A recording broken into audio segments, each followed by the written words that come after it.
So, welcome, Eric. Thank you so much for spending a little bit of time with me today and sharing your Thanks, story Kim. with us.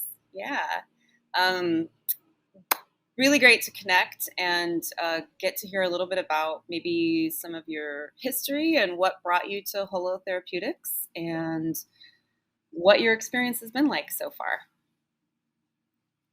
Okay, great. Geez, where do I start? Mhm. Um, I have experience with, I am 53 years old. I have experience with psychedelics going back to my college days and post-college days, but it's been a long, long time. But with curiosity, I followed the increasing research into the use of psychedelics to treat things like depression and anxiety and things like that, which I've known for a long time. I've suffered from. I didn't really realize how deeply I was in until I went down the rabbit's hole with my drinking. But today, ironically enough, is day 180 without alcohol. So I've made it a half a year. So that's good. Wow! Congratulations. Yeah, no slip ups, no nothing. It's huge. So anyway, I went to long story short, I ended up putting myself into treatment starting on January 7th of this year, 2022, and did a pretty comprehensive program of residential and intensive outpatient, which went on for about 2 months.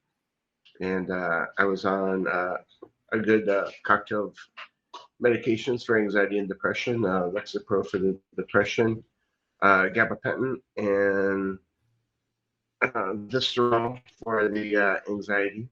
And my goal, it helped a ton. It's not something I would have if it was that or nothing. It was gonna because it was definitely helping, and I didn't even realize how bad things were until I got some help and got was put on this regimen. But I didn't think it was a long-term solution, and I reconnected with some friends who were working in the psychedelics field, and it seemed like a great fit for my situation. And I decided I wanted to pursue it. So, working with a team, I worked on getting my doses down on my antidepressants, eventually ending up with 0 SSRIs in my system, which is ideal for working with psychedelics. If you want.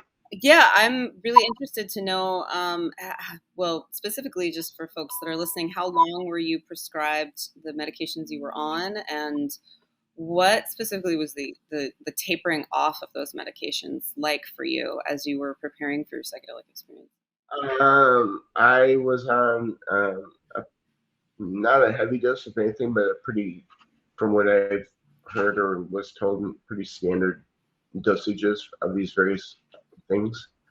Um, the tapering process was pretty clean. We put together a pretty conservative process where I was stepping down very small increments over a longer period of time. That's regardless, I still it was a really comfortable period of time mentally for me. I could definitely feel the emptiness coming back, feel the depression coming back, and anxiety was ramping up as well. So it got to a point where someone on my team and I were working on dates. I'm like, well, it's got to be now, like soon, or I've got to go back on my dosages because I'm not doing very well. And so we agreed to push hard and go now. And I'm glad we did. Things are going well. Good, good. So yeah, for example, with the Lexapro, which is the big one to get the SSRIs out of your system, I went from 20 milligrams to 15 to 10. I stepped down 5 every time, and this was over a 2 month period of time. But it was definitely uncomfortable. I could feel it when it was leaving my system. I could feel my brain not doing what I wanted to do, and me not feeling the way I wanted it to feel. So it was like, let's go, or let's step back and try again later, because I'm still fairly new into my sobriety, and anything that's going to jeopardize that is not worth it. So, Of course, of course. And did so that come about at like when you were at 5 milligrams or when you were completely off of it and letting it leave your body? it's right in the middle. Completely off wasn't horribly noticeable. It was about the halfway point that was the worst. When I was down, say, for example, from 20 to 10. 10 to 5, 20 to 10 and 10 to 5. That was a bad period of time. From 5 to nothing was not very impactful. Oh, good. Wow, that's good to know. That's good to know. And you've been working really, really diligently on. Oh, You know, sorry, you cut out there for a second. Say that again. I was just going to clarify, when I got done, it didn't keep continuously, progressively getting worse as I dosed down. It was kind of the same feeling or whatever, the same sensations I was having, the same lack of sensations I was having. Gotcha. Were, definitely the strongest during that period of time, Gotcha. during the midpoint. So. Gotcha. And then your experience now, how are you feeling now? Because you're still without the SSRIs, right? And you did your Yeah. experience, your macro dose psilocybin, and that was 4 grams. Is that, am I correct on that? 4 total. Yeah, 4 total. 4 grams. 3 plus 1. Mm-hmm. And so, what day did you do that? Do you remember the date? Was what, 2 weeks ago? June 20th. June 20th, and today is January, or excuse me, July 5th. So that's a couple weeks ago. Yeah, June 20th. So it was like 2 weeks ago on Monday. Yeah, and you're feeling pretty good now? Feeling good.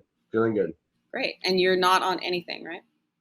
I used a little bit of gabapentin when my mind starts spinning a little bit too fast, but that's it. Gotcha. Awesome. Wonderful. And that's not contraindicated, gabapentin. So you were able to have that in your system. Correct. Yeah, that's good. That's good. The goal is any pharmaceutical that we want to lower it down to a point where we're using it just as needed, as opposed to being on, like, for example, gabapentin I was on 3 times a day and Visceral 3 times a day. So we slowly, bit by bit, kept the person I was working with was working one medication at a time, so we knew where we were at. So we started with the Visceral on the anti-anxiety side, because that one tends to make your brain a little bit foggier. Mm-hmm. And so got rid of the Visceral, and then got gabapentin down to 2 doses a day, sometimes 1 dose a day, whereas it was 3 to 4 times a day. And these days it's only as needed. And I still have those moments where the brain's fluttering like a butterfly, like a hummingbird, and the GABA helps to calm that down. It's not negative self-defeating thoughts, it's just busy head. So. And that person you're referring to, that is the psychiatrist with Holo Therapeutics, right? Correct. Okay. Yeah, wonderful. And aside from the work that you did specifically with Holo, you also were really diligent, I know, with your meditation practice and yoga, right? And yes. you had a wonderful Reiki and sound healer that you've been working with to support kind of the energetics of the body and the mind.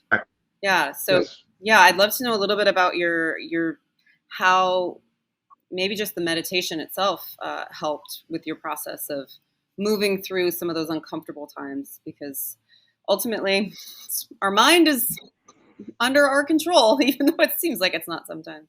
I think meditation is an important practice that I wasn't super aware of it, but didn't practice until I was introduced to it in my treatment stay. And super important for stilling the mind and bringing yourself and grounding yourself and bringing yourself back. And that's where I use it the most, is when the brain starts getting a little bit too active up there, or I'm faced with unpleasant situations I have to deal with. I try to use that. I also use it in the mornings. I try to slow down and think and kind of collect myself and gather my day, prepare for the day. Because when I wake up in the morning, oftentimes that's a bad time. I'm totally off the gabapentin, and the brain's just like, what's going to happen today? You're up, boom, boom, boom. And so it's like important to try and slow down and prepare yourself and reflect a little bit before you begin on your journey for the day. Yeah, absolutely. I discovered breathworks, Reiki and sound baths and yoga, all 3 during my treatment stay, and I'm a huge proponent of all things like that. It was probably the single most effective thing in battling my anxiety and depression that I discovered in that outside of the medications, obviously. So That's huge. That's huge. I think we there's a lot of people who talk about it, but really the application, right? Like real life, it actually helps. I wake up and I do it, and it helps me in my day. That's something I think there's still a little disconnect, I think, in our society in a lot of ways. Like, oh yeah, I should be mindful. I hear I should meditate, but when you actually get to brass tacks, it's necessary. I, I feel, yeah, sometimes I feel like a walking spiritual cliche or something because I'm always talking about mindful, but it is really that important, and that's the way I want to live my life and lead my life. That's the mindset I want, and so That's can't awesome. say enough for it. Yeah, and you started that beginning of your what you said your treatment stay. So just in January of this year, really is when you Correct. started doing all these practices, and it's been that Correct. effective. And that I mean, really, that's a short period of time. That's amazing. 6 months.